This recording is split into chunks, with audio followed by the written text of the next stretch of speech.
Plongez dans les révélations d'Esmeralda, un chapitre de fantasy où les secrets d'un peuple ancien et les vibrations mystiques d'un bracelet dévoilent un destin plus grand que nature.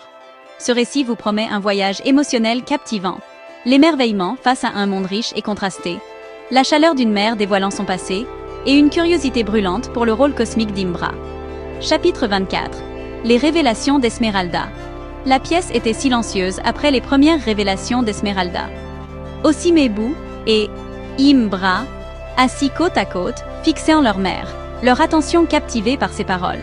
Elle était debout près de la fenêtre, son regard perdu dans les souvenirs d'un passé qu'elle n'avait jamais partagé. « Vous voulez comprendre mon peuple, ce qu'il est vraiment, n'est-ce pas ?» commença-t-elle doucement. « Eh bien, sachez d'abord que nous ne pratiquons pas la magie au sens où le monde l'entend. Ce n'est pas une question de sort ou de baguette, mais plutôt une maîtrise instinctive des liens qui unissent tout ce qui existe. Nous voyons, ressentons et agissons sur des vibrations que d'autres ne perçoivent pas. » Elle fit une pause, cherchant les mots pour expliquer l'indicible. Pagaon, lui, est ce que l'on appelle un adepte du corbeau. C'est un homme fasciné par les cycles, par la mort et la renaissance, par les symboles que portent le froid et la neige. Pour lui, ces éléments ne sont pas hostiles, mais des rappels constants de la fragilité et de la beauté de la vie.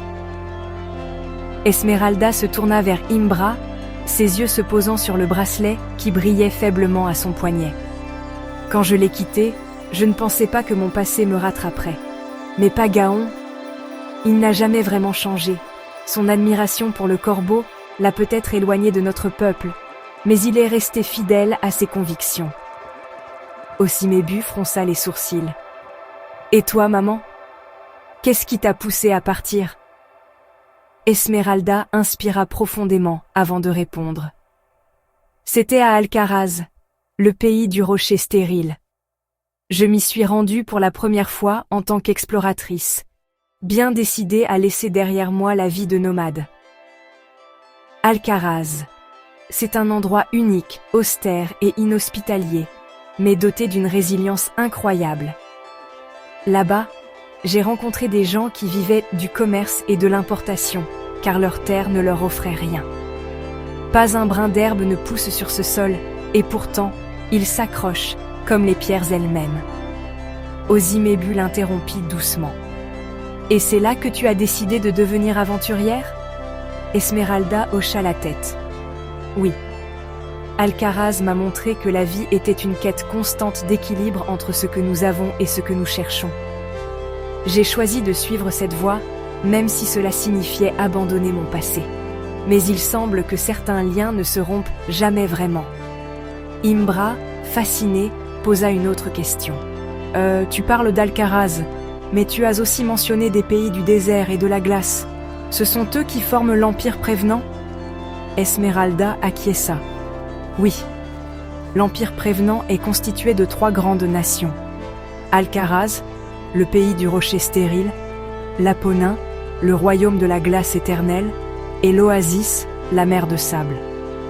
Ces terres sont aussi hostiles que magnifiques, mais elles partagent une même philosophie, survivre ensemble malgré les conditions extrêmes. Alcaraz importe tout, Arin dépend de ses oasis et de ses caravanes, et l'Aponin... » Elle fit une pause, le visage grave. « L'Aponin est un endroit où la vie et la mort dansent en permanence. Si tu as rencontré Pagaon là-bas, Imbra, c'est qu'il a vu quelque chose en toi. » Imbra se redressa légèrement. « Il m'a appelé son filleul, mais il ne m'a rien expliqué. Juste qu'il ne pouvait s'opposer au choix du bracelet. » Esmeralda le fixa, un mélange de fierté et d'inquiétude dans les yeux. « Ce bracelet ne t'a pas choisi au hasard. Il est lié à notre peuple, à nos traditions, et à quelque chose de bien plus grand que nous. Si Pagaon s'est montré distant, c'est peut-être parce qu'il sait que ton rôle dans tout cela dépasse son propre entendement. » Osimebu, toujours pensif, prit la parole. « Qu'est-ce que tout cela signifie pour Imbra? Est-il spécial d'une certaine façon ?»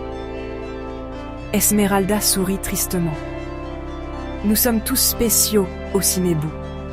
Mais Imbra, Il est lié à des forces que je ne peux pas entièrement expliquer. Ce qui est certain, c'est que ce bracelet le mènera sur un chemin difficile, mais nécessaire.